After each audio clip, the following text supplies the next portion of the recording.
Hi everyone, welcome to another episode of Misadventures of McScott. Yay! Woo! I would actually say that you should go visit our YouTube page, but you're probably on it if you're hearing this. Okay. Yeah, so just wanted to give a shout out to you guys as well.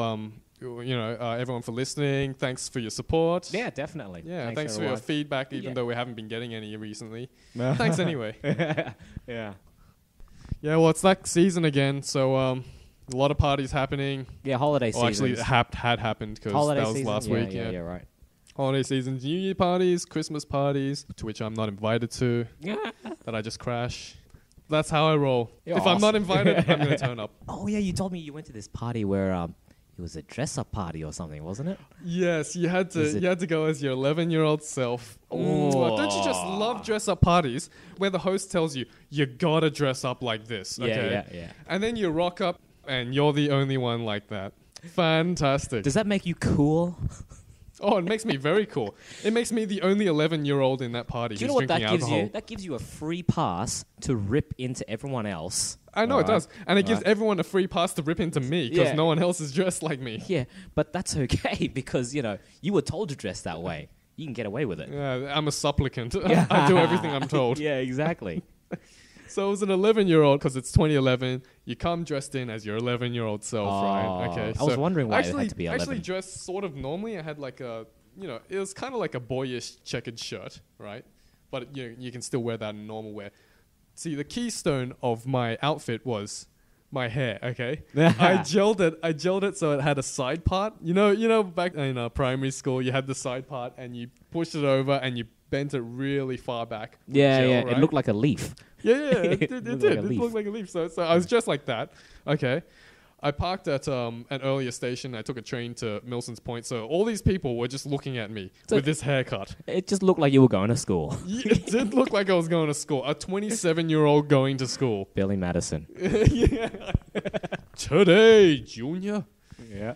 So, yeah, that was me, dude. I rocked up, and the hosts were the only people who dressed up as 11-year-olds. The host and one of their friends. So out of a total of 30-plus people at their apartment, 4 people were dressed as 11-year-olds. Everyone else was dressed like a douchebag. Wait a minute. I.e. themselves. Was there alcohol there? There was alcohol involved. Then you needed ID, sir. Yeah, I know. That was what I was doing the whole time in the party. I'm the only 11-year-old here drinking. Oh man, you should have just rocked up to any kind of cliques. You know how everyone breaks off into groups. Yeah. Anytime if they're holding alcohol and you're holding alcohol, you show them your ID. Yeah, I really am. I really am 27. Look, I don't look 27, but I really am. Yeah. It's me. Look, the hair's a bit different, but and the facial hair kind of gives it away. Yeah, no, that's the thing. I had to shave for that party as well. I don't normally shave now. Yeah. I'm just lazy. I shave once a week, but I had to shave for this party now. Oh man, you pulled out all the stops. Yeah, I know. And you know what? Because it's Christmas time and I was eating a lot of shit. As you usually do. You're not eating healthily. So I had pimples all over my face as well. I was going, yeah, I entered puberty pretty early. And your voice still hasn't changed. No, it hasn't. So you haven't met these people? You said you crashed this party? No, yeah. I only knew the hosts. The people who dress up 11-year-olds, those are the only people I knew. Oh, that's probably... Yeah. That's probably why, because if it's all new people, they're probably Well, reluctant. obviously they're not all new people because they know the hosts somehow. Right. I don't know, maybe they just didn't respect their authority. How was it? Good, what did you end up doing? Me? Yeah. Yeah, you look surprised that I asked you that question. Yeah. We'll get there. I want to know what you did. What did I do? I had a barbecue at... Deadpool's place? Yeah, Deadpool's place. Yeah. It was just a little house. It's a small thing, yeah. See, you got to hang out with people you were comfortable and cool with. No, half. Like, I don't know why we're calling him Deadpool, but he had like a bunch of friends from a different clique that he brought along, so it was like a half and half group. Oh, okay. Did you get along with them? Yeah. Everyone was all right, yeah. Did the conversation flow? Yeah, it was pretty good. Were you good at taking names? No, I wasn't. Did you have a bachelor? What was the phrase? The American phrase is, I've got a bachelor in taking names and kicking ass or something like that. I don't know where that's coming from. I don't know what that is. But the funny thing is, like, some of the dudes there were American. Like, he had American backpacker friends who come down from Brisbane. Cool. Like, well, they were staying in Brisbane, I think, and then they came over down to Sydney just to hang with Deadpool. Having an engineering background, the first question I asked him was, so does the metric system really shit you now?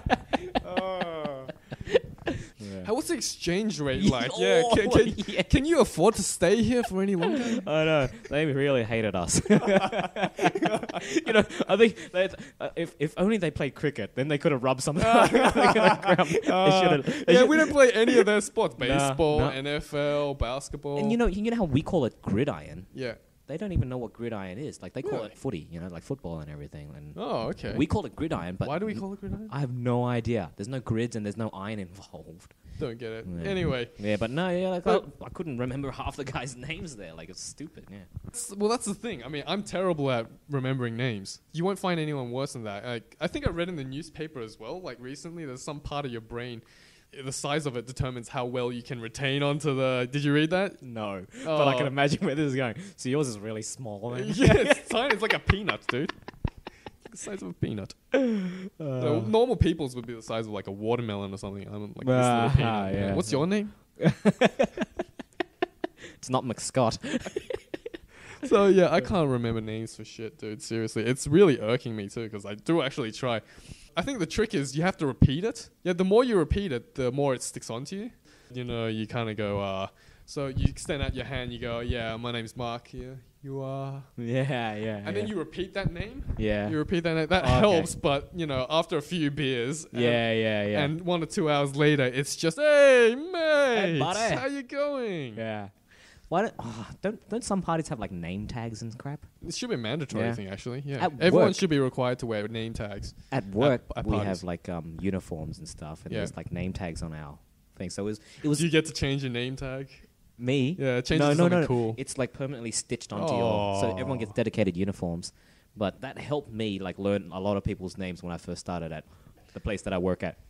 When you do after you've met someone, right? And then you've, gone away, and then you come back, and then you go, hey, you. Yeah, you can do that a lot. And you can tell. All right? Yeah, I know. Yeah, you can tell. That's the thing, because normal people don't do this, but because I'm a douchebag, I can tell when someone doesn't remember my name, and when I do remember their name, I'll say their name a lot. Yeah. So, because I don't really care if people don't remember my name. It's not a big deal for me. Right, you want to call them out on it. That's exactly what I do. I call them out on it. Oh, I see what you mean. Yeah. Look, if you don't want to know my name, just tell me you don't know my name. Just tell me. There's nothing to be ashamed of. Stop calling me you. I do it all the time. My name's not you. Or guy. Stop calling me guy or dude or man. Stop calling me Dolores. Yeah, but that's good. And same thing at work as well. Like, if you forget someone's name, you can always tell that they've forgotten your name because your name tag is on your left, chest. All right. Yeah. And you can tell them that they glance down towards it. Yeah. Eyes up here. The conversation's up here, exactly. buddy. You can always tell. So as good as the system is, you can still tell that the person there are has flaws. There are cracks. Exactly. Can't get away with it all the time. Because you have to make eye contact when you talk to this person, right? Yeah. So either you get really good eyesight so you can spot their name tag from a distance, or the name has to be tattooed across your eyelids or something. Wait, could you close your eyes just for a second? Could you blink for a second? Yeah. Yeah, I'm good. No, but that's the thing, because so what, you forget. I forget all the time. I'm terrible at it. Yeah, It's a curse, but it's nothing to be ashamed of. Just ask. We should all just call ourselves Johns. Yeah, we should. Yeah, that's a We're good all idea. Yeah, that's the other awkward thing about going to parties as well. I mean, if you're going to party with like a lot of white collar professionals, they always like talking about finance and economy. They've got like these ivory tower conversations going on, and you're kind of like going, you're always like the third person sitting on the outside, and you're going, yeah, that's really interesting. Yeah, really. And you're just nodding. You're going, yeah, I hate when that happens. But you're just playing to your persona, right? Your 11-year-old persona. What would 11-year-olds know about finance? Yeah, about the stock exchange. Go back to your Lego. You should have brought some toys with you. You know what I wanted to do though? It was either doing the gel hair or I was gonna bring the cap flap. The caps with the flap at the back, so you protect yourself from the sun. Those are so practical. That is quintessential 11-year-old. Why dude. are the most practical things the most uncool? Well, I'm gonna make it cool again, dude. And I brought my hypercolored sweatshirt as well. Dude, you should have been the life of the party. Dude, I was the life of the party. Everyone was touching me, dude. Everyone was touching an They're trying to 11-year-old. make me change color. Everyone was touching the 11-year-old. No, let's not go there. Oh no.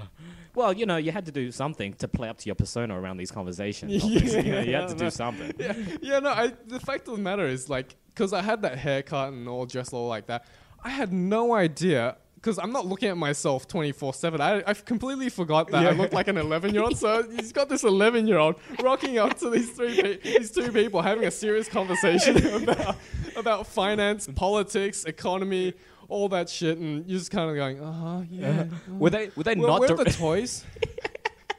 Where's the DS? Does anyone have a DS? So even if you wanted to participate in the in the conversation, of which some topics you probably knew a bit about, like politics and like the finance and whatnot, they wouldn't actually. You'd chime in with something like intellectual, but then they'd buffer you away because that's nice. Yeah. Oh, really? Okay. And then they just turn back to the conversation part and resume. Yeah.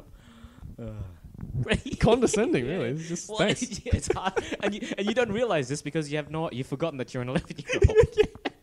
So you just think everyone's a jerk. Yeah, I do. Everyone is a jerk. Everyone's just a jerk. Yeah, what the fuck? Where's your 11-year-old costume? Why isn't anyone paying me any serious attention? I want to talk about America's economy. Adult. Trapped in an 11-year-old's body. It also makes picking up very hard as well.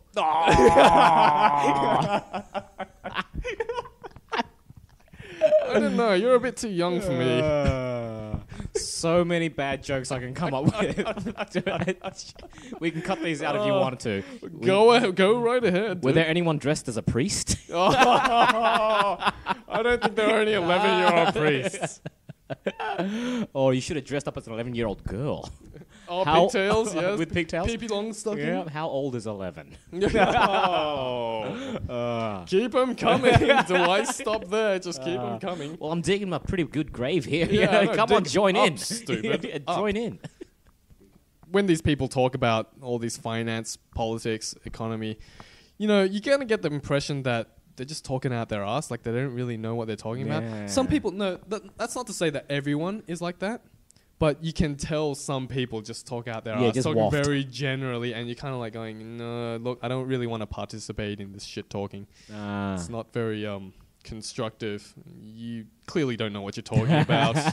You know, I'm going to go over and join these other 11-year-olds. Yeah. Real 11-year-olds. They've got better things to say. Yeah. I want to talk about Lego. I like toys. Did you get that new G.I. Joe? What about the Tonka truck? Oh, yeah. I don't think the kids nowadays are interested in Tonka and the G.I. Joe. No, that's like 6 and below now. Yeah, like what are kids interested my in? My cousin's like, I think my cousin's 11 now, yeah. Your cousin? He's born in 2000, so I think he's really into PS3 now. Really? Into his consoles. Jeez, you would have no idea what the kids are into these days. I really feel bad for the parents that have to fork out the insane amount of cash for the electronics and all the kind of crazy crap that the kids... Mate, my other cousins who are, one was born in 04, so he's 6, 7. Yeah. Another one was born in 08, so he's about 3 years old, 3 years old. Yeah. They knew how to operate iPhones 2 years ago. Yeah. 1 to 2 years ago, they were fully proficient with iPhone games. This is like a 1.5-year-old playing iPhone games. Yeah. It's insane, dude. It's nuts. Yeah. No, I got guys at work who'd have the same story, man.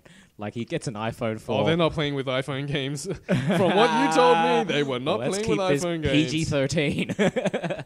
But, yeah, his kids and everything, they're like, 5 and 6 and everything. Yep. And they're helping him reprogram his phone and all this crazy... They're helping him, like, with the iPhone 4. Like, they're doing, like, this thing where they jailbreak or whatever. Do you know what that is? No, I don't. It's like when you, like, unlock... I don't own an iPhone. With like an iPhone 4, you can unlock certain features to like. All right, so it comes with constraints, and it's removing those constraints. Yeah, exactly. And these 5-6-year-olds doing it. That's insane. I dude. had no idea how to do it. I've got an iPhone. I admit I'm on bashing iPhone. it, caveman style. You had a club, you had the fur coat. Yep, I'm basically using maybe like 5% capacity of what this of your brain. No, that's 5% too much. Using like a very small, like I'm not using the thing's potential. I'm just using this for phone calls, the camera, and maybe the GPS. That's it. It's amazing what kids can do these days. It's quite scary, actually.